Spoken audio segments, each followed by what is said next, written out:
أعوذ بالله من الشيطان الرجيم بسم الله الرحمن الرحيم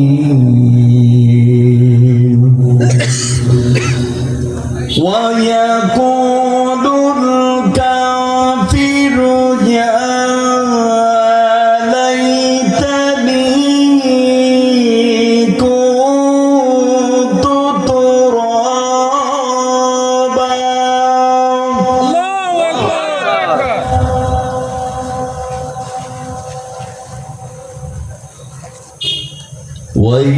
ويقول الكافر يا ليتني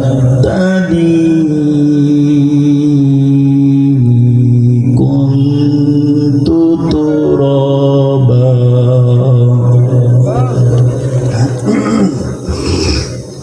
وقال تعالى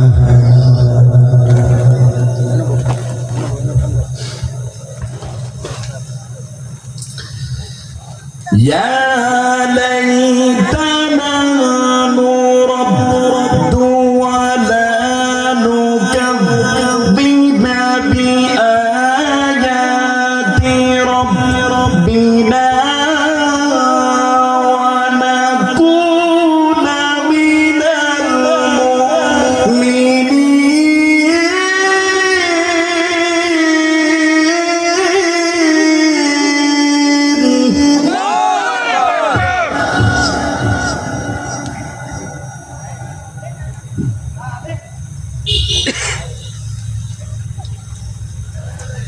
وقال تعالى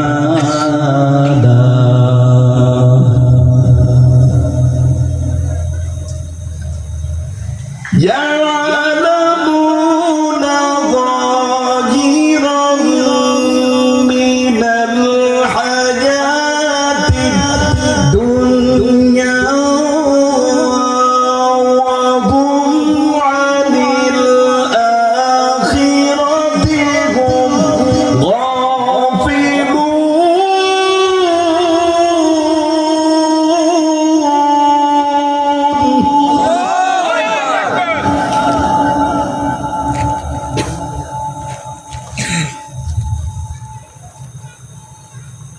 وقال تعالى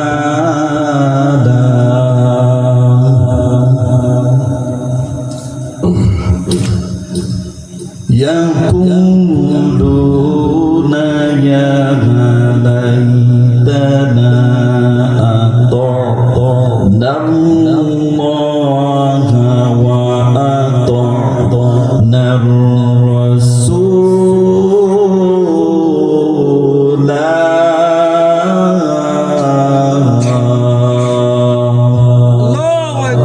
ঐতিহ্যবাহী মাইজকার পশ্চিমপাড়া নোয়াবাড়ি মোহাম্মদ সাইদ নিয়ার উদ্যোগে ওয়াজ ও দোয়ার মাহফিল আজকের এই মাহফিলের সম্মানিত সভাপতি আমার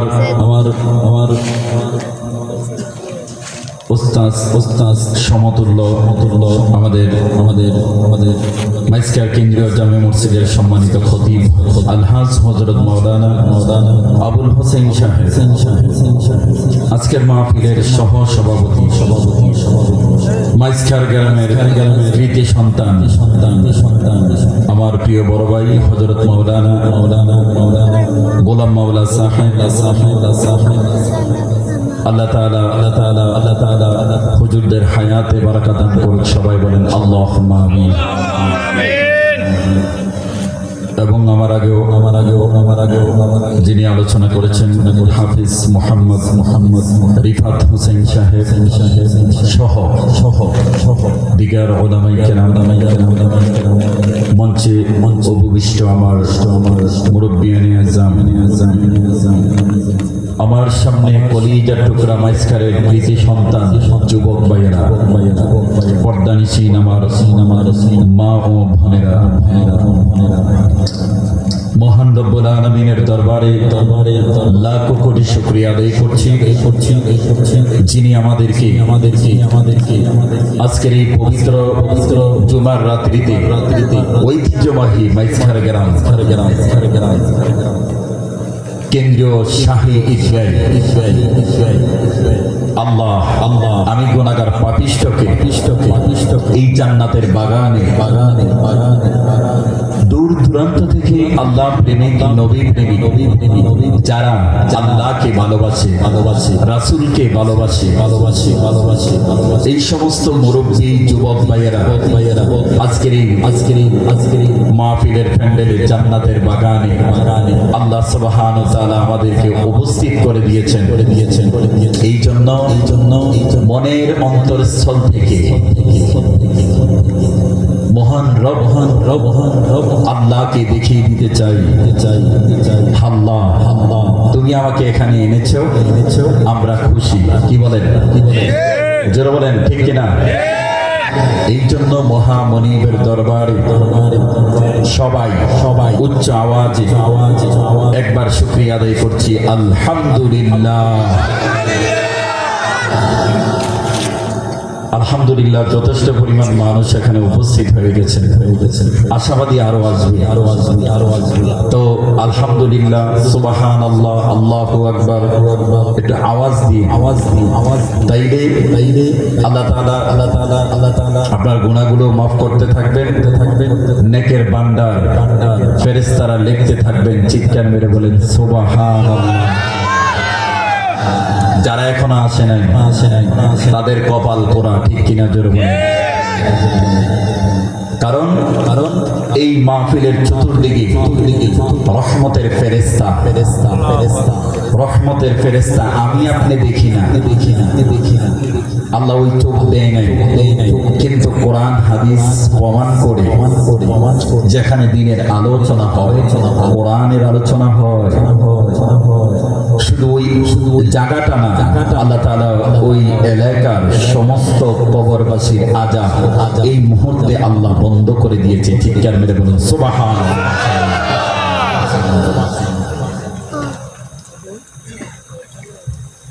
মাইসখারের মধ্যে অসংখ্য মানুষ দুনিয়া থেকে বিদায় নিয়েছে। শুধু কি বুড়া কথা বলেন, মুরব্বী যুবক ছোট বাচ্চারাও দুনিয়া থেকে বিদায় নিয়েছে। গাছে ফুল অনেক আসে কিন্তু ফল কিন্তু ধরে না। ফুল থাকা অবস্থায় অনেক ফুল জমিনে ঝরে পড়ে যায়, ঠিক কিনা জোরে? আমি কয়েকটি আয়াতে কারিমা তেলাওয়াত করেছি, এর উপরেই কথা বলবো। আমি শুরুতেই বলেছি আজকে বেশি আলোচনা করব না, যেহেতু আমি নিজে অসুস্থ আর মূলত আশা দুয়ার জন্য। আলহামদুলিল্লাহ যুবকরা এসেছেন, আপনাদেরকে খুশি মানে খুশি করার জন্য নয়, মন থেকে আমি আপনাদেরকে এত পরিমাণে ভালোবাসি যেটা আসলে বলা বাহুল্য। তো আপনারা এসেছেন আলহামদুলিল্লাহ। আজকে আমরা তওবা করব খালিস দিনে। আল্লাহ সুবহানাহু ওয়া তাআলা যেন আমাদেরকে মাফ করে বাড়িতে পৌঁছাইয়ে দেয়। সবাই বলেন আল্লাহুম্মা আমিন। আমরা সবাই ঈমানদার, কি বলেন? সবাই ঈমান এনেছি, সবাই ঈমানদার দাবি করি, মুসলমান দাবি করি। আল্লাহ বলেন ইয়া আইয়ুহাল্লাযীনা আমানু, হে ঈমানদারেরা, ওয়া আমিলুস সালিহাত, তোমরা নেক কাজ করো। এক নাম্বার ঈমান আনো, নেক কাজ করো। মুমিনের কাজ হলো দুইটা, আল্লাহর হুকুম পালন করবে, আল্লাহ যেটা নিষেধ করেছে ওইটা ছেড়ে দিবে, ঠিক কিনা জোরে বলেন। কিন্তু আমরা কি করলাম? ঈমানদার দাবি করে সবাই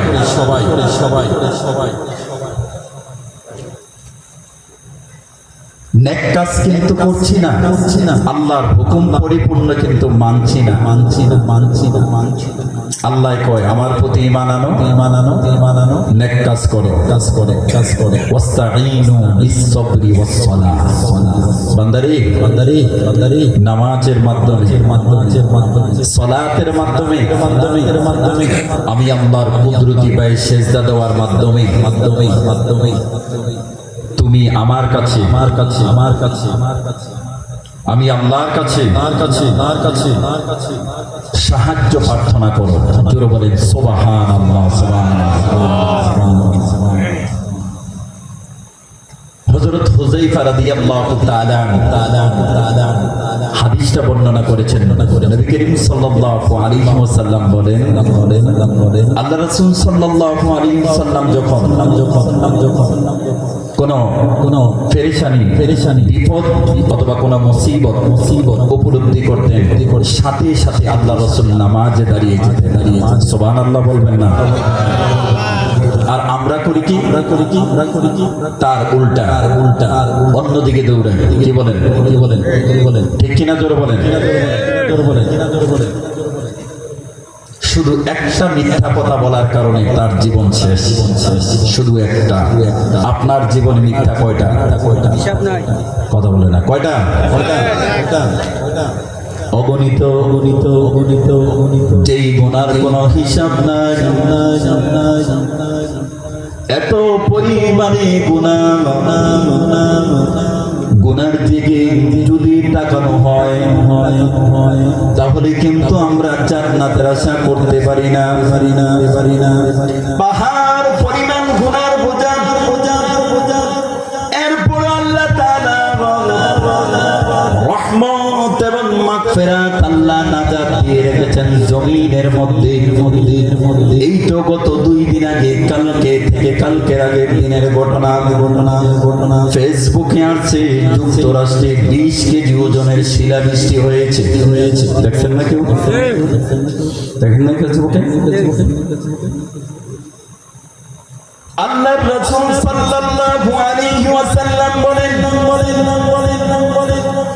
জমিনের মধ্যে যখন প্রকাশ্যে জিনা ব্যভিচার বেড়ে যাবে, মদের সংখ্যা যখন বেড়ে যাবে, পাপাচারের সংখ্যা যখন বেড়ে যাবে, মানুষ মদকে যখন হালাল মনে করে খাবে, গুনাহগুলাকে মানুষ গুনাহ মনে করবে না, নেক মনে করে করবে। গুনাহটাকে মানুষ গুনাহ মনে করবে না। খাইতে ঘুমাইতে মানুষ গুনাহ করবে, এটাকে কিচ্ছু মনে করবে না। ব্যবসায়ী মাপের সময় কম দেবে। আল্লাহর রাসূল বলেন ওই পাপগুলো যখন জমিনের মধ্যে শুরু হয়ে যাবে তখন তোমরা অপেক্ষায় থাকো। একের পর এক গজব আসতে থাকবে, কেউ ফিরাতে পারবে না। জোরে বলেন নাউযুবিল্লাহ। অবন্ধু যুবক শোনো। গত কয়েকদিন আগে কিতাবের মধ্যে কিয়ামতের আলামত 72টি আলামতের মধ্যে সর্বপ্রথমটি আলামতটা হলো ওই আলামত হলো ঘরে মানুষ নামাজ ছেড়ে দিবে। নাউযুবিল্লাহ। আমার কথা না, নবী করিম সাল্লাল্লাহু আলাইহি ওয়াসাল্লাম বলেন কিয়ামতের আগে মানুষগুলো নামাজ ছেড়ে দিবে, নামাজটাকে নামাজ মনে করবে না।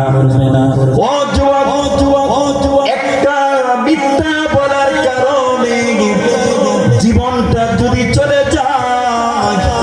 আমার জীবনে আমি কত মিথ্যা বলেছি, কত গুনাহ করেছি, কত গীবত করেছি, কত শিকায়ত করেছি, মানুষের প্রতি কত পরিমাণে জুলুম করেছি জানো। মুসা আলাইহিস সালাতু ওয়াস সালাম, আল্লাহর পয়গম্বর ঈসা আলাইহিস সালাতু ওয়াস সালাম সফর শুরু করলেন। সফরের মধ্যে উনি পথের মধ্যে এক পথিকের সাথে দেখা হয়ে গেল।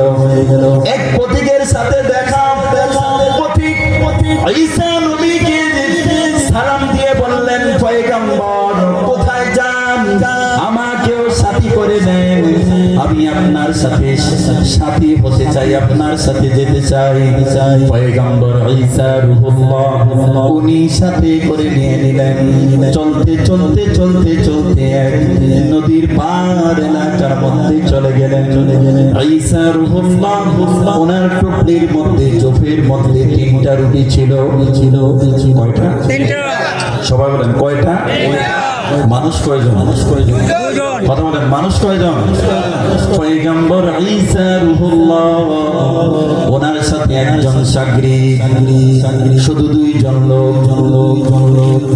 ঈসা নবীর সাথে যে লোকটা ছিলেন ওই লোকটা ছিল ধোঁকাবাজ। ওই ঈসা নবীর সাথে বসে নাস্তার জন্য বসে গেলেন। ঈসা নবীর পোটলার মধ্যে 3টা রুটি ছিল। 3টা রুটির মধ্যে 2 জনে 2টা রুটি খেয়ে ফেললো। অবশিষ্ট আছে কয়টা? একটা রুটি রেখা পয়গম্বর ঈসা পানি আনার জন্য একটু দূরে চলে গেলেন। বললেন আল্লাহর বান্দা বসো, আমি একটু পানি এবং জরুরত ছেড়ে আসি। রুটি আর তুমি এখানে বসো। একটু পরে জরুরত শেষ করে পানি আনার পরে এসে দেখে আল্লাহর বান্দা আছে কিন্তু রুটি নাই। বান্দা আছে রুটি নাই। পয়গম্বর ঈসা বললেন এই আল্লাহর বান্দা রুটিটা কোথায়? ওই পাগলায় কয় আমি জানি না। ঈসা রূহুল্লাহ তো জানেন রুটি পাগলায় খাইছে, কিন্তু জিজ্ঞেস করতেছে রুটি কোথায়? আমি জানি না। সত্য না মিথ্যা? আরে কেমন মিথ্যা, আর কার লগে মিথ্যা? আল্লাহ পয়গম্বর ঈসা রূহুল্লাহ। আল্লাহু আকবার বলবেন না? কিতাবের গঠন। ঈসা নবী বারবার জিজ্ঞেস করে কি আল্লাহর বান্দা সত্য করে বলো, এখানে তুমি ছাড়া তো আর কেউ নাই। তুমি রুটি খেয়েছো কিনা বলো, যদি খেয়ে থাকো বলো, কোনো সমস্যা নাই, মিথ্যা বলিও না। যদি মিথ্যা বলো তাহলে কিন্তু তোমার বিপদ। ওই লোক বলতেছে আমি রুটি খাই নাই, আমাকে কেন আপনি দোষারোপ করতেছেন? পয়গম্বর ঈসা মনটা গাবড়িয়ে গেল, মনটা কালো হয়ে গেল। ওই সাগরির সাথে সাথে চলতেছে। দূর দূরান্তে যাওয়ার পরে একটা জঙ্গলার পাশে গেল। জঙ্গলার পাশে গিয়া এক হরিণকে ডাক দিল। হরিণ তার 2টা বাচ্চা সহ ঈসা নবীর সামনে এসে হাজির হলো। জোরে বলেন সুবহানাল্লাহ। ঈসা নবী বললেন হে হরিণ এদিকে আসো। সাথে সাথে সামনে চলে আসলো। একটা বাচ্চা জবাই করে ভুনা করে ঈসা নবী লগের সাগরিদ 2 জন মিল্লা খাইলো। খাওয়ার পরে হাড্ডি গুলাকে আল্লাহ রব্বুল আলামিনের নাম নিয়া ঈসা পয়গম্বর বললেন আল্লাহর হুকুমে এ হরিণ তুমি জিন্দা হও।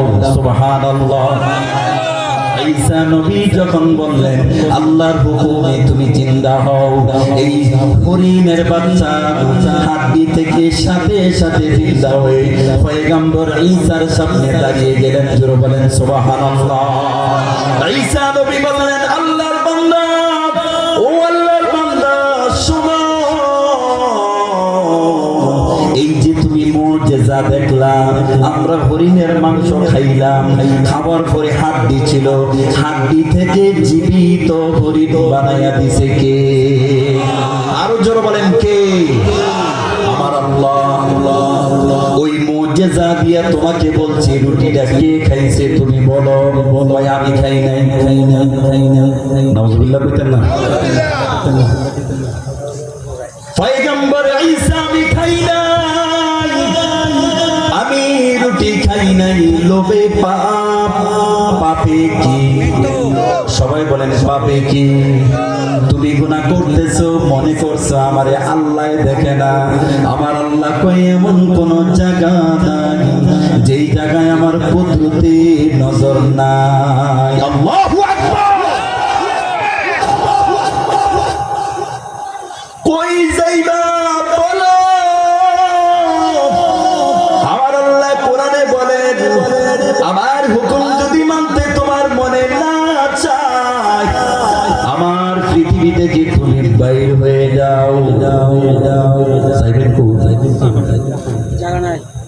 কথা মানে কই যাইবেন? সাত জমিন নিচে। এটা কি আল্লাহর নাম?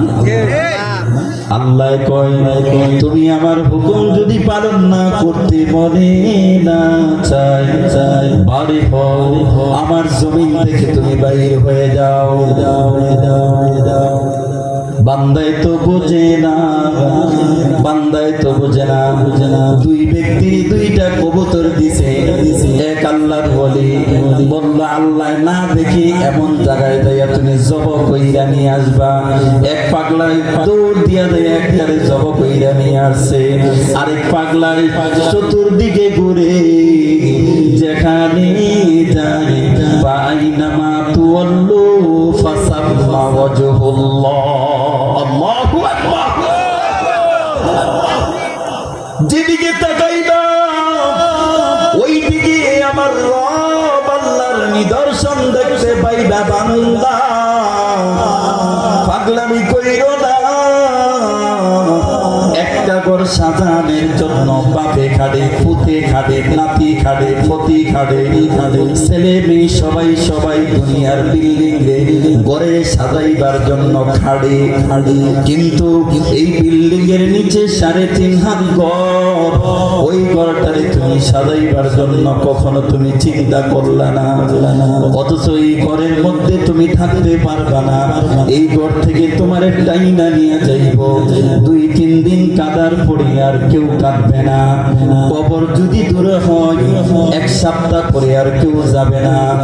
লাশের সামনে কাঁদবে, কাদার পরে মানুষের ঘর থেকে আইনা বেশি কইরা খাইব। কেউ খানা বন্ধ করবে না, খানাও বন্ধ করবে না, ব্যবসাও বন্ধ করবে না। ও বন্ধু, এই যে কবরে যারা আছে এরাও দুনিয়ায় থাকা অবস্থায় তোমার মতো ব্যস্ত ছিল। আজকে তুমি ব্যস্ত, মাহফিলের প্যান্ডেলে আসতে তোমার মনে চাই না। আল্লাহ বলে ইয়া আইয়ুহাল ইনসান মা গররাকা বিরাব্বিকাল কারীম।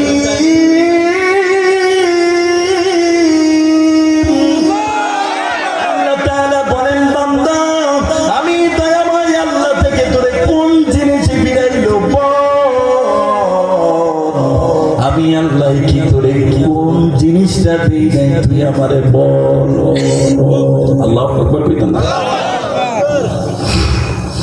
আমি আল্লাহ তোরে কি দেই নাই একটু চিন্তা কর, চিন্তা কর, চিন্তা কর। আল্লাহ তাআলা কোরআনে বলেন ওয়া ইয়াকুলুল কাফিরু ইয়া লাইতানি কুনতু তুরাবা। হাসরের ময়দানে একদল মানুষ যখন আমলনামাটা বাম হাতে পাইয়া যাইব এমন জোরে চিৎকার করব রে ডান হাতে আমলনামা আইলে বান্দা তোমার কপাল ভালো। আর যদি বাম হাতে আমলনামা আসে মাঝখান দিয়া কলিজাটা এমন জোরে পারবে রে, এমন জোরে কলিজাটা ছিঁড়ে ফেলবে। তোমার বাম হাত সামনে দিয়া ঢুকাইয়া পিছন দিক দিয়া বাহির কইরা আল্লাহ তাআলা আমলনামা বাম হাতে দিয়া দিবে। দিয়া দেওয়ার পরে আল্লাহ কইব ফর কি করছো দুনিয়াতে ফর। তখন বান্দাগুলো বলবে ওয়া কুল কাফিরু ইয়া লাইতানি কুনতু তুরাবা। আল্লাহ আজকে যদি আমি মাটি হইয়া যাইতাম তাইলে আমার আর কোনো হিসাব দেওয়া লাগতো না। আল্লাহু আকবার। আল্লাহ আজকে যদি আমি মাটি হয়ে যাইতাম, ও বন্ধু আমি মোল্লার কথা না, কথা কার? আরো জোরে বলতে হবে কথা কার? যুবক যদি তুমি বলো তোমার পাও ধরতে আমি রাজি, যদি বলো তোমার বুকে নিতে আমি রাজি, তারপরেও এখন বোঝো মৃত্যুর পরে বুঝলে তোমার কোনো কাজে আসবে না। শুধু কি তাই? আল্লাহ তাআলা কোরআনুল কারীমে আরো বলেন ইয়াকুলু ইয়া লাইতানি কদ্দামতু লিহায়াতি। হাসরের ময়দানে ওই পাপিষ্ঠগুলো বলে, আহারে পরকালের জন্য যদি দুনিয়াতে আমি কোনো কিছু করতাম, কি করতাম? নেক আমল। কি করতাম? সবাই বলেন কি করতাম? ওই পাগলায় হাসরের ময়দানে যাইয়া কয়, আইরে দুনিয়ায় থাকতে যদি আমি কিছু নেক আমল করতাম, তাইলে আজকে আমি নাজাতের জন্য সিরিয়াল পাইতাম। সুবহানাল্লাহ কইতা না? ওই দিন কাঁদতে চোখের পানি শেষ হবে, চোখের পানি নাই, রক্ত শেষ হবে, এক একজন এক একটা বদ আমলের কারণে হাসরের ময়দানে আঁটু ফানি, কোমর ফানি, গলা ফানি সাঁতরাইতে থাকবে। মানুষগুলো পাগল পারা হয়ে যাবে। কিতাবের মধ্যে আছে, ইসরাফিল যখন ফু দিবে রে, তোদের সন্তান মা পালাইয়া একটা দূর দিব। ইসরাফিল যখন ফু দিবে, গর্ভধারিণী মা যখন দূর দিবে, অটোমেটিক পেটে থেকে সন্তান খালাস হইয়া যায়। হুজুর বলেন আল্লাহু আকবার। ওই দিনটা এত কঠিন হবে। যুবক যুবক শুনো, ও যুবক শোনো, পাগলামি করিও না। এই 2 দিনের জিন্দেগি ক্ষণস্থায়ী, মরার পরে জান্নাত হবে চিরস্থায়ী, যেটার কোনো শেষ নাই। আল্লাহ কই মৃত্যুর পরে কোনো মৃত্যু নাই। হাসরের ময়দানে যখন মানুষগুলো হিসাব করে জান্নাতে চলে যাবে, আল্লাহ তাআলা সমস্ত জান্নাতীগুলোর সামনে আল্লাহ মৃত্যুটাকে জব করে দিবে। জোরে বলেন আল্লাহু আকবার। মৃত্যু নাই।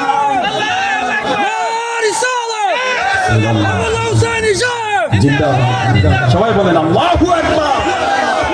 এই যুবক শোনো শোনো শোনো শোনো, হেদিয়াতের জন্য, আমলের জন্য 24 ঘন্টা 12 মাস বছরকে বছর তুমি আলোচনা শোনা লাগবে না। শুধু তুমি একটা জিনিস আমল করো। গরিব হয়েছ, খ্রিস্টানটাই বার হয়েছ, সমাজে তোমার কোনো দাম নাই, কোনো মূল্য নাই। আল্লাহর রাসূল বলে, গরিব মুমিনগুলো হাসরের ময়দানে রাজত্ব করবে। জোরে বলেন সুবহানাল্লাহ। এই দুনিয়ার মধ্যে কত মানুষ আছে তাদেরকে আল্লাহ সম্পদ দেয় নাই, টাকা দেয় নাই, সম্মান দেয় নাই, কিন্তু সম্মানের পোটলাটা আল্লাহ বলে আমার কাছে আমি রাইখা দিয়েছি। সুবহানাল্লাহ।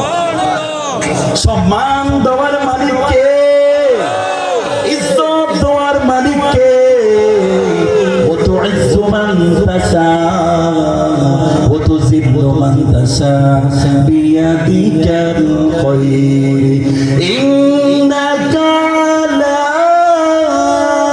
কুল্লি শাইইন কাদির।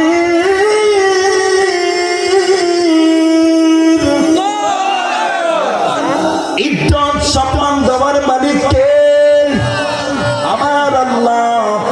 দুনিয়াতে ইজ্জত খুঁজো না, ইজ্জত টোয়াইও না। ইজ্জত যদি মানুষ না দেয়, আল্লাহ যদি ইজ্জত দেয়, কেউ তোমারে ঠেকাইতে পারবে না। ঠিক কিনা জোরে বলে? ঈসা রুহুল্লাহ,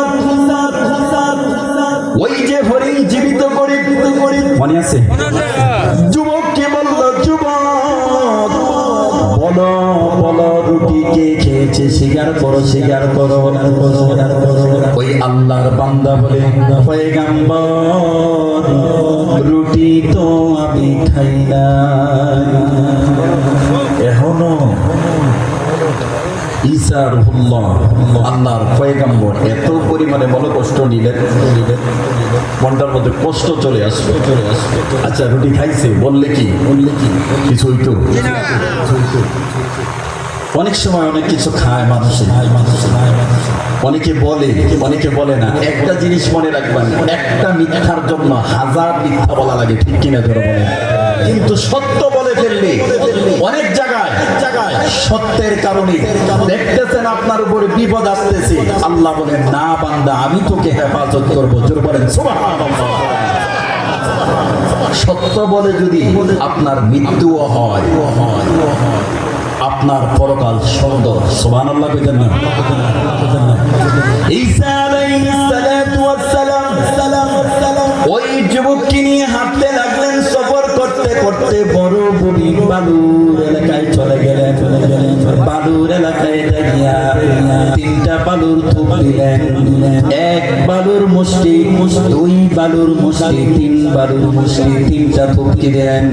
থু দিয়ে আল্লাহর পক্ষ থেকে দোয়া করে যখন বালু কোনার মধ্যে ফু দিলেন, আল্লাহ তাআলা সাথে সাথে বালু কণাগুলোকে স্বর্ণে রূপান্তরিত করে দিল। জোরে বলেন সুবহানাল্লাহ। বালুর থুপ কয়টা? কথা কানা কয়টা? মানুষ কয়জন? দুইজন। একজন পয়গাম্বর, আরেকজন ওই যে বাটপা। ঠিক কিনা? জোরে বলেন। সমাজের মধ্যে আছে আল্লাহর কসম আমি নেই নাই, অথচ হে নিজে নিছে। ঠিক কিনা? জোরে বলেন। মার সাথে মিথ্যা বলে, বাবার সাথে মিথ্যা বলে, ব্যবসায়ীর সাথে মিথ্যা বলে, পড়ালেখার শিক্ষকের সাথে মিথ্যা বলে। আমরা প্রত্যেকটা মুহূর্তে এমনও মানুষ আছে ঘুম থেকে উঠে মিথ্যা দিয়া শুরু হয়, মিথ্যা দিয়া কমে যায়। ঠিক কিনা? জোরে বলেন। কত হাজার কোটি মিথ্যা বলছে, একটু চিন্তা করেন। আর একটা মিথ্যার কারণে তার জীবন চলে গেল। মানুষ এত পরিমাণে লোভ করে, আল্লাহর রাসূল বলেন আদম সন্তান এত লোভ করে তার চাওয়ার কোনো শেষ নাই। বাড়ি একটা হইছে, এখন চিন্তা করে আমার লাগবে কয়টা? গাড়ি একটা হইছে, লাগবে কয়টা? বাড়ি গাড়ি নারী শুধু বাড়তে চাই, কিন্তু মাগার আদম সন্তানের অভাব দূর হয় না। ঠিক কিনা? জোরে বলেন। যত টাকা তত অভাব। বাবা, এই দুনিয়ার সম্পদ মানুষকে অন্ধ বানাইয়া দেয়। সম্পদ মানুষকে মনুষ্যত্ব হারা করে ফেলে। মানুষ সম্পদ পাওয়ার পরে মানুষ থাকে না। কিছু সম্পদ আছে দেখবেন মানুষ থাকে না, মানুষ রূপী জানোয়ার থেকে আরো নিকৃষ্ট হয়। ঠিক কিনা? জোরে বলেন।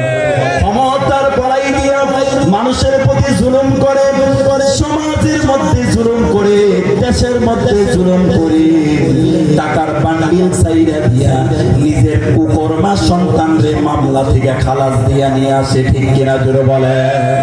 টাকার মামলায় টাকার ছেলে পুলিশ হেরে যায়, উকিলকে টাকা দিয়া মামলা জিতাইয়া নিয়ে আসে। আমার আল্লাহ কয় বান্দা তুমি দুনিয়াতে জিততে পারছো, আমার গরিব বান্দারে তুমি ঠকাইয়া দিলা। ওই গরিব বান্দার সমাজে তার দাম নাই।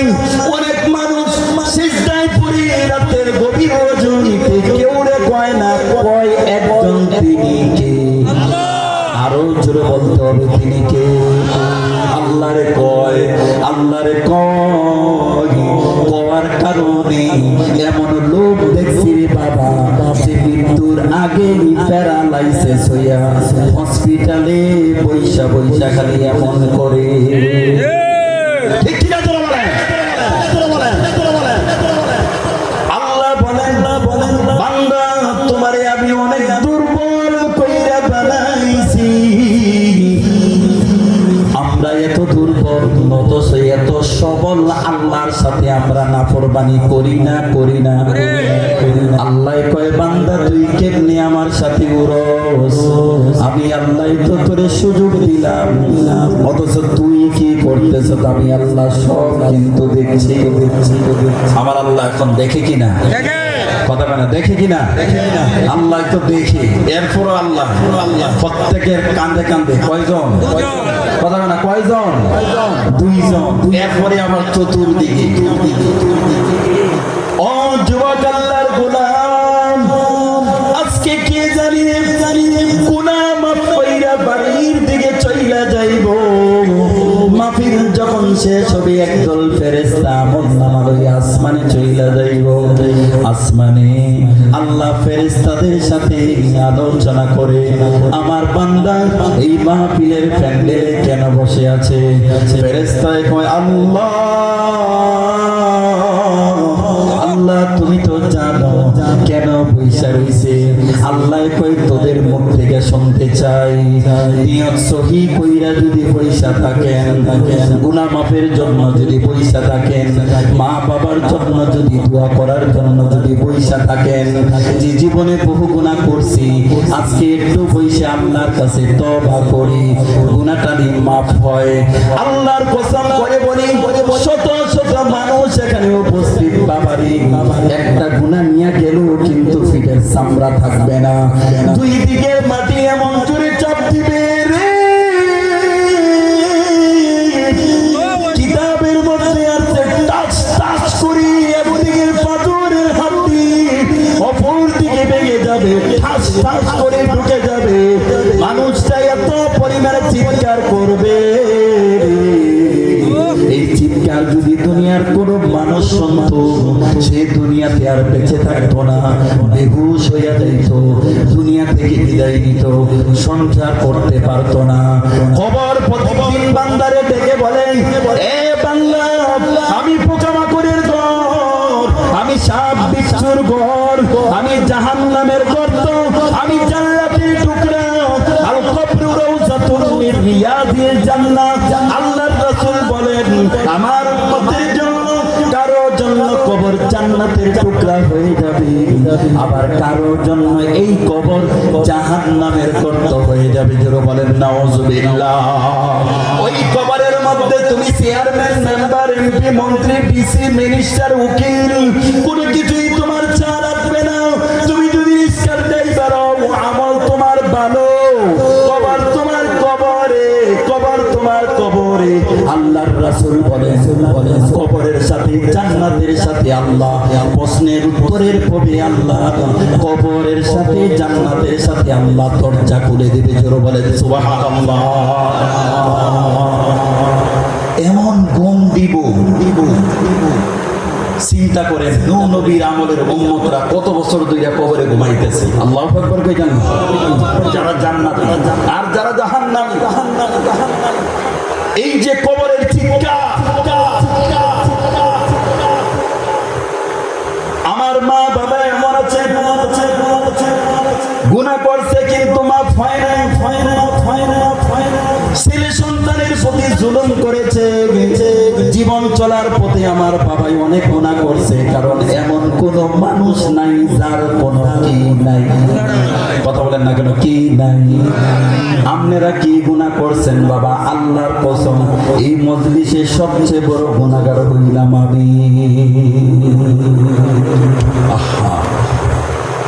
আমি বক্তা সাহেব যদি হাসরের ময়দানে নাজাত না পাই তাহলে আমার এই বক্তাগিরির কোনো ভ্যালু থাকবে না আল্লাহ জিহ্বাটা টান দিয়া কাইটা বলবে দুনিয়াতে মানুষকে বুঝাইছস তুই নিজে আমল করস নাই তুই নিজে দিনের পথে চলস নাই এই জন্য রে বাবা কথা কইতেও ভয় লাগে অনেক সময় বইলা নিজে আমল করতে পারি না ভয় লাগে আল্লাহ কইছে এমন কথা মানুষকে কেন বলো যেটা তুমি নিজে পালন করো না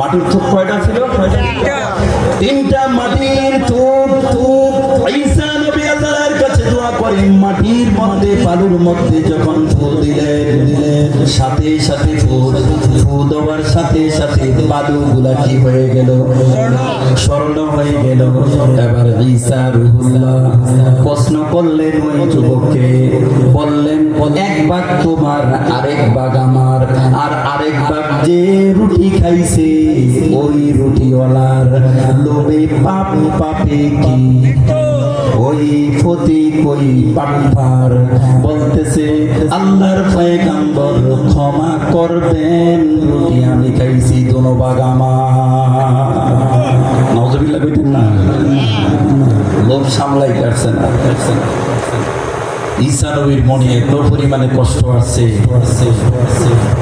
আল্লাহর পয়গম্বর বললেন যা আমার ভাগ দাও সহকারে তোরে দিয়ে দিলাম তাইলে হে কয়বার খাইলো তিন ভাগ পাইয়া দাও 3 ভাগ স্বর্ণ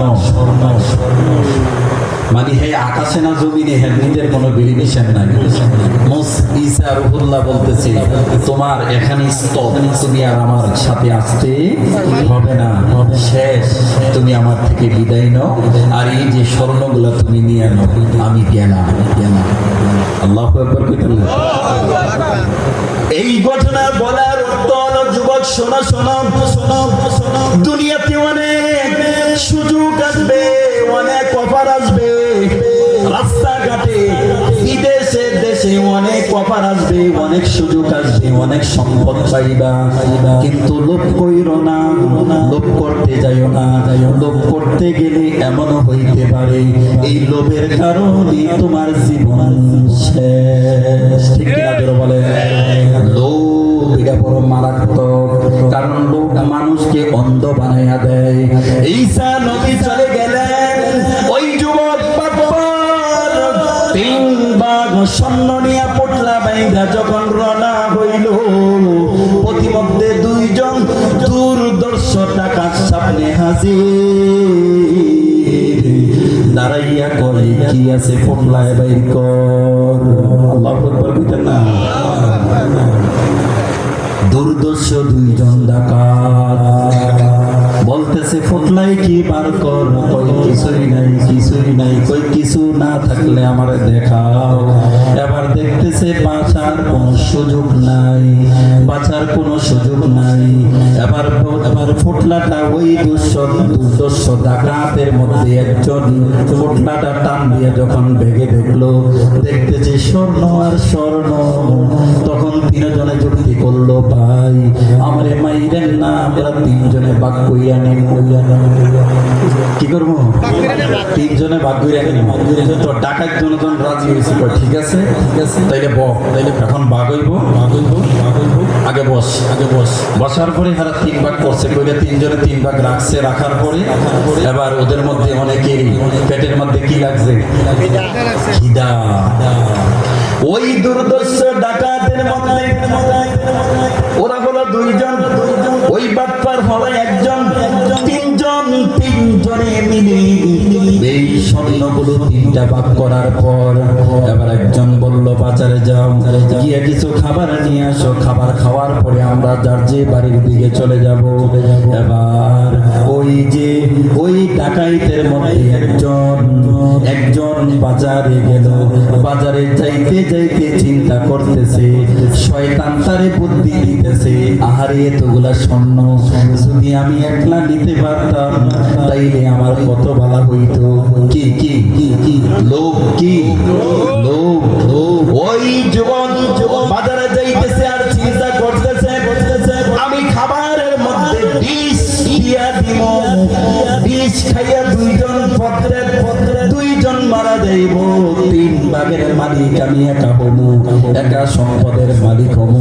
যেমন চিন্তা তেমন কাজ, শয়তান মাথার মধ্যে বুদ্ধি দিয়া দিছে, খাবারের মধ্যে বিষ ঢুকাইয়া দিল। ওই দিকে যে দুইজন সম্পদ নিয়ে বসে আছে, ওই দুইজন চিন্তা করতেছে আর বলতেছে, এরে দোস্ত তারে দেওয়ার দরকার কি? আমরা দুইজনে মিললাম, সে আসলে তার হত্যা করব, কতল করব, ওই আমরা দুইজনে স্বর্ণ পাক কইরা নিব, তাইলে আমরা স্বর্ণটা একটু বেশি পাবো। তুই নিবি এক ভাগ, আমি নিব এক ভাগ, স্বর্ণ বেশি হইয়া যাইব। ওরাও লোভ করতেছে, ওই ব্যক্তি রুটি আনার সেও লোভ করতেছে, সে বলতেছে আমি একা নিব, দুইজনকে মাইরা ফেলামু। খাবারের মধ্যে বিষ আইনা খাবার যখন সামনে রাখলেন, পিছন থেকে ওই যে দুইজন চাপটিয়ে তার উপরে পড়ে গেল, পরে তাকে এমন জোরে আঘাত করতে লাগলো, আঘাত করতে করতে ওই লোকটাকে দুনিয়া থেকে বিদায় নিয়ে নিল। বিদায় নিয়ে যাওয়ার পর ওই দুইজনের আনন্দের কোনো সীমা নাই, কারণ তারা একজন শেষ, এখন দুইজনে সম্পদের মালিক হইব। তারা থপথপি করে দস্তাদস্তি করে ওই যুবকটাকে মেরে ফেললো, একেবারে মেরে ফেললো। দেখো দেখো, সামান্য সম্পদের জন্য একজন আরেকজনকে হত্যা করছে, একজন আরেকজনকে মেরে ফেলতেছে। ওই ওই দুইজন বইয়ে বসতে পয়সা কামাইতেছে আর আফসোস করতেছে যে কি করলাম, পয়সা জিরাই যা হইছে হইয়া গেছে, স্বর্ণ তো পাইছি 3 ভাগের জায়গায় 2 ভাগ, বস দোস্ত খানাটা খাইয়া লই, খাইয়া স্বর্ণ নিয়ে আমরা বাড়িতে যাবো, অট্টালিকা বানাবো, বিশাল বড় লোক হইয়া যাইব। খানা খাইব, খানার মধ্যে কি আহা, এই দুনিয়া সবই পর, কবর যে তোর আসল ঘর, কেমনে সে তাই থাকবে পরে, শুধুই মাটির বিছানা। চিন্তা করে দেখো না, কবরে কি যাইবা না, যেই কবরে আল্লাহ ছাড়া বন্ধু কেহ পাইবা না। ঠিক কিনা জোরে বলেন। ওই দুই ডাটা রুটিগুলো হাতে নিলে নিয়া পানির পিপাসা পেটের মধ্যেও খিদা, খাইতে শুরু করলেন, খাইতে না খাইতেই মুখে দিয়ে এমন ভাবে ফেনা ফেনা ফেনা, এমন ভাবে বালির মধ্যে ডলাডলি শুরু করে দিল, নাকে মুখে দিয়া ফেনা বাইর হইতেছে, স্বর্ণ জমিনের মধ্যে পইরা রইছে। একজন আগে মৃত্যুবরণ করছে, 2 জন রুটি খাইয়া জমিনের মধ্যে গইরেইতেছে, জাগাত 3 জন শেষ, স্বর্ণ জাগাত পইরা রইছে। ঈসা রুহুল্লাহ সফর শেষ কইরা আবার এদিক দিয়ে আইতেছে, জোরে বলেন সুবহানাল্লাহ। ঈসা রুহুল্লাহ সফর শেষ করে যখন এই দিক দিয়ে আসতেছে, উনি যাওয়ার সময় দেখছিলেন একজন, এখন আছে কয়জন? 3 জন মৃত্যু অবস্থায় পড়ে আছে, স্বর্ণের জায়গায় পড়ে আছে। আল্লাহর পয়গম্বর ঈসা রুহুল্লাহ বললেন হাই, এটাই দুনিয়া,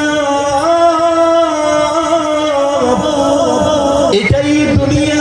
আদম সন্তান রে সম্পদ বন্ধ বানাইয়া দেয়, সম্পদ কেউ নিতে পারলো না, অথচ সম্পদের জায়গায় পড়ে রইল, চির জাহান্নামী হইয়া এখন কই যাইতেছে। কথা কোনে কই যায়? কবরের দিকে যাইতেছে। এই জন্য আল্লাহ তাআলা পবিত্র কোরআনুল কারীমে বলেন, ইয়াকুলুনা ইয়া লাইতানা আতা'না আল্লাহা ওয়া আতা'না রাসূলা।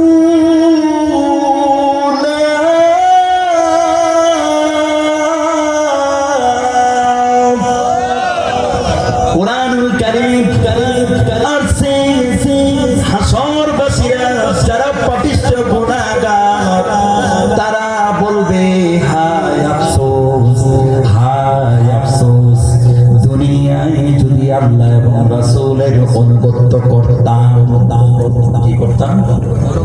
অনুগত করতাম, আল্লাহ এবং রাসূলকে যদি মানতাম।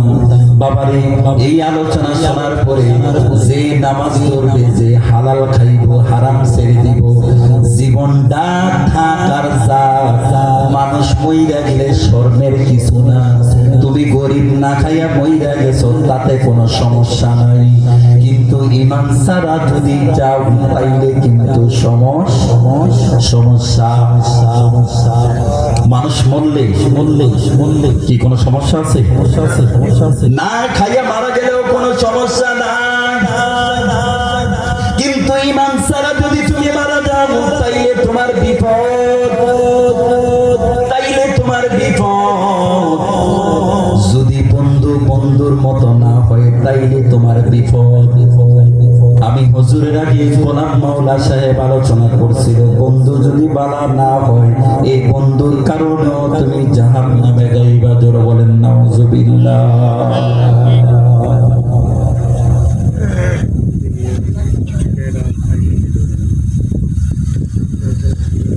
আল্লাহ রাব্বুল আলামিন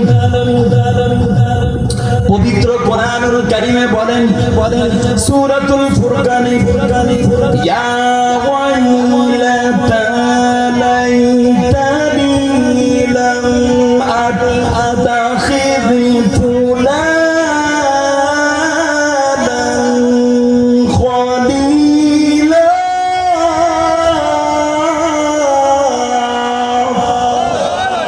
হাসরের ময়দানে মানুষগুলো বলবে যারা বন্ধুর কারণে ধরা খেয়ে যাচ্ছে, বন্ধুর কারণে যারা ধরা খেয়ে যাচ্ছে তারা বলবে আল্লাহ হায় আফসোস, আমি ওকে যদি আমি বন্ধু হিসাবে গ্রহণ না করতাম। ওকে কাকে যাকে আপনি দুনিয়াতে বন্ধু বানাইছেন, ওই বন্ধুটা যে খারাপ ছিল, যে আপনারে সিগারেট খাওয়া, বিড়ি খাওয়া, মদ খাওয়া, মোবাইলে জুয়া খেলা, মেয়ে দেখা, রাত্রেবেলা বন্ধু আপনারে তাহাজ্জুদে না নিয়া, নামাজে না নিয়া, ভালো কাজে না নিয়া, দোস্ত আয় পিকনিকে গিয়া, মোটরসাইকেল নিয়া, ঘুরতে গিয়া গুনার কাজ করা, ওই বন্ধুর কারণে আপনি জাহান্নাম। জোরে বলেন নাউযুবিল্লাহ।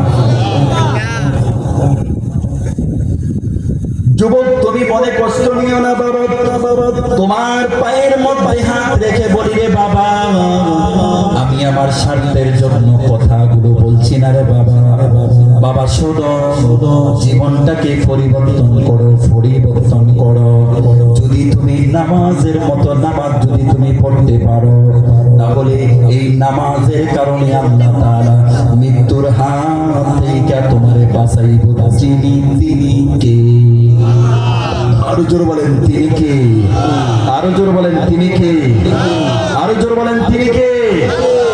উফা নগরীর একজন কুলি কি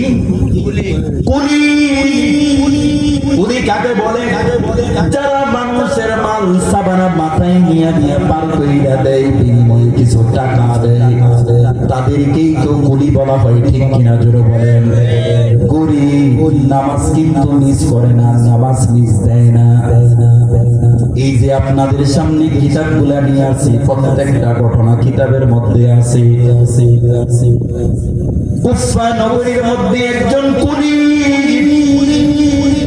নামাজের সময় নামাজ পড়ে, যেখানে নামাজের সময় হয়ে যায় নামাজ পড়ে, নামাজ পড়ার পর সে তার আমানতের মাল যাদের থেকে আনছে বাড়িতে পৌঁছাইয়া দিবে, দোকানে পৌঁছাইয়া দিবে, তাদের কাছে দিয়ে দেয়।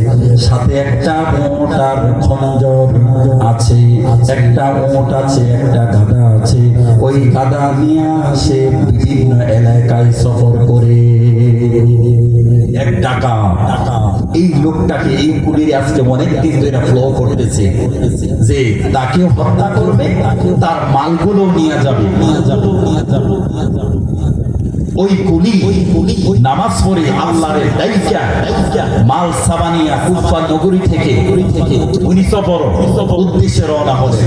ঢাকায় তাকে বললেন, ভাই আপনি যাবেন কোথায়?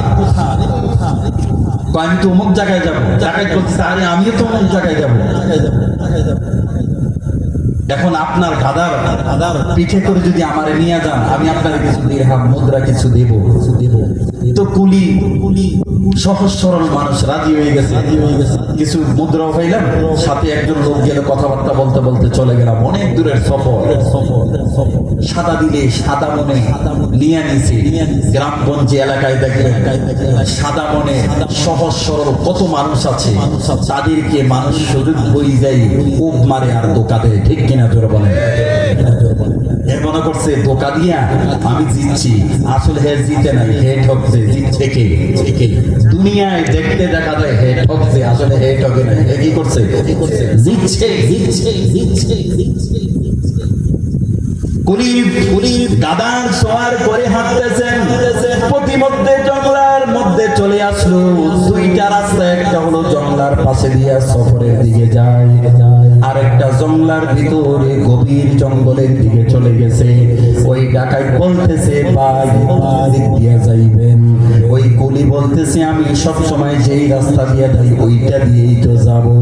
ওই ডাকাত বলতেছে ভাই আমি এই জঙ্গলের ভিতর দিয়া অনেকবার আসছে গেছি, অনেক সহজ রাস্তা,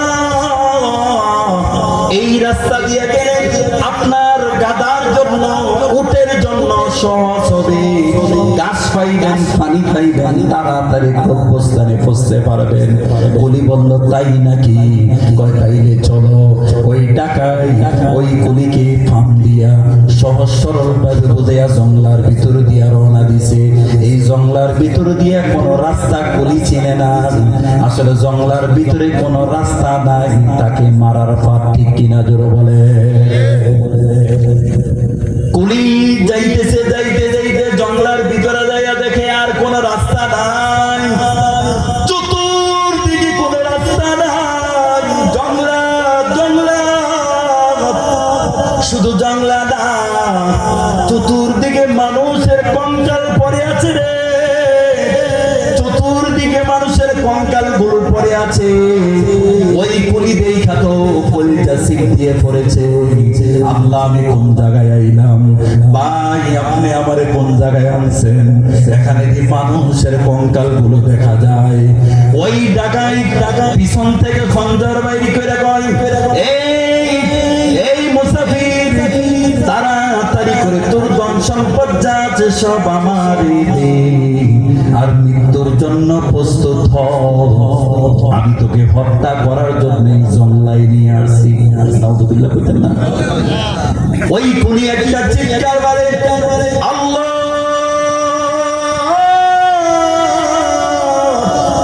আল্লাহ, এটা আমি কোন বিপদে পড়ে গেলাম, আল্লাহ তুমি আমাকে বাঁচাও।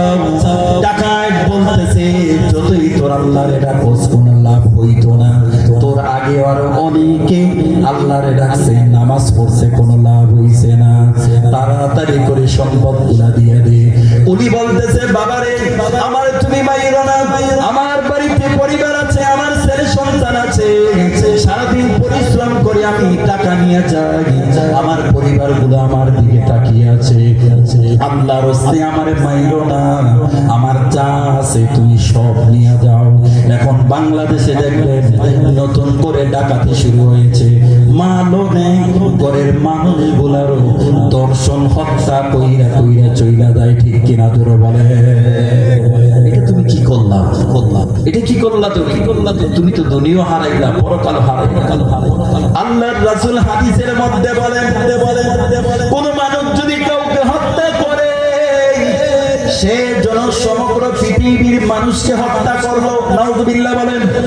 আর যদি কোন মানুষকে যদি বাঁচায়া দেয়, তাইলে আল্লাহর রাসূল বলে কেমন জানি সমগ্র পৃথিবীর মানুষগুলারে বাঁচাইয়া দিছে, জোরে বলেন সুবহানাল্লাহ। আজকে আমরা সুযোগ পাইলে গাতায় পালাইতে যাই, আবু জাহেল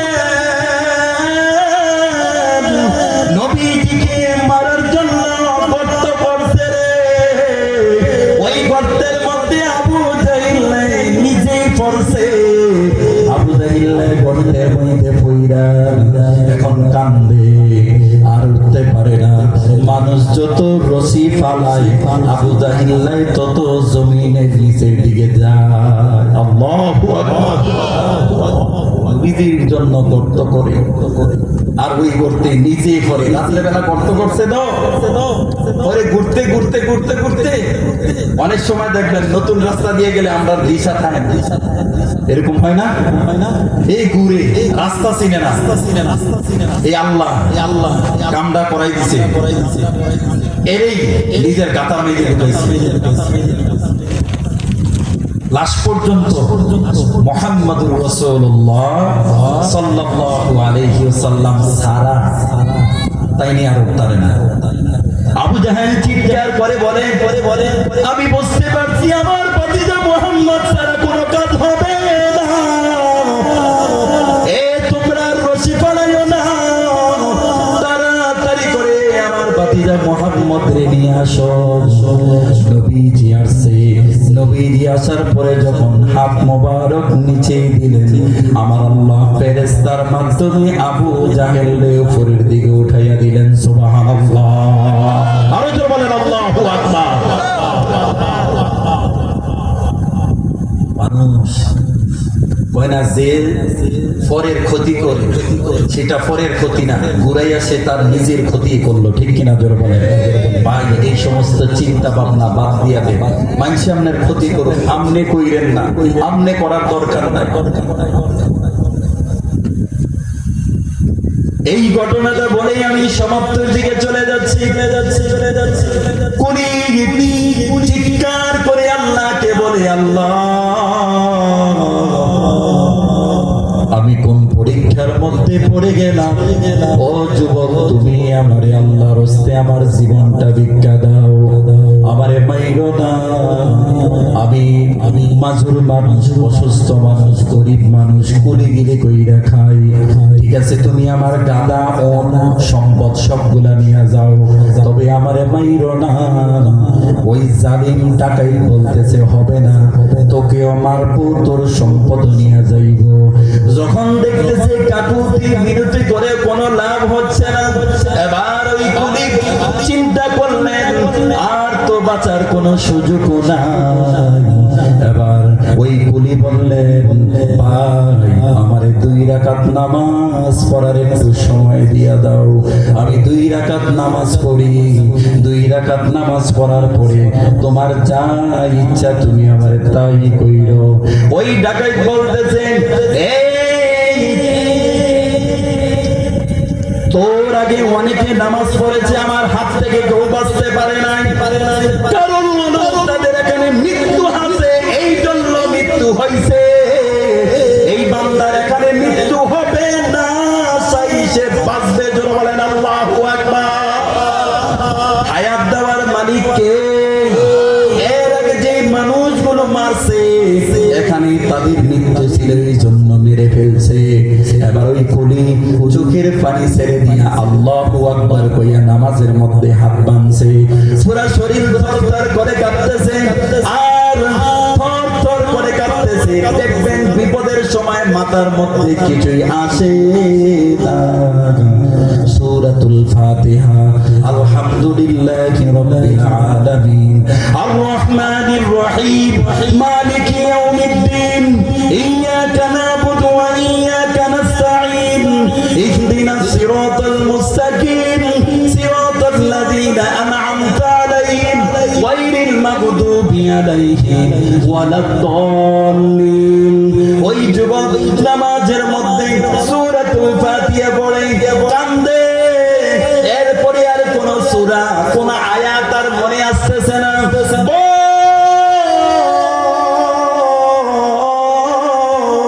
পিছনের লোক ওই ডাকাইত তাড়াতাড়ি বলতেছে, নামাজ শেষ কর, আমার দেরি হয়ে যাচ্ছে, নামাজ শেষ কর, আমার দেরি হয়ে যাচ্ছে। কিন্তু সূরাতুল ফাতিহার পরে কুলির মুখ দিয়ে আর কোনো কথাই আসতেছে না, আয়াত আসতেছে না। ওই কুলি কাঁদতেছে আর থর থর করে কাঁপতেছে। হঠাৎ করে তার অন্তরের মধ্যে একটা কোরআনের আয়াত আমার আল্লাহ স্মরণ করাইয়া দিছে। চিৎকার মেরে বলেন আল্লাহু আকবার। ওই যুবক এই কোরআনের আয়াতটা টান দিলেন, আম্মান ইউজিবুল মুত্তার ইযা দাআহু ওয়া ইয়াকশিফুস সূ।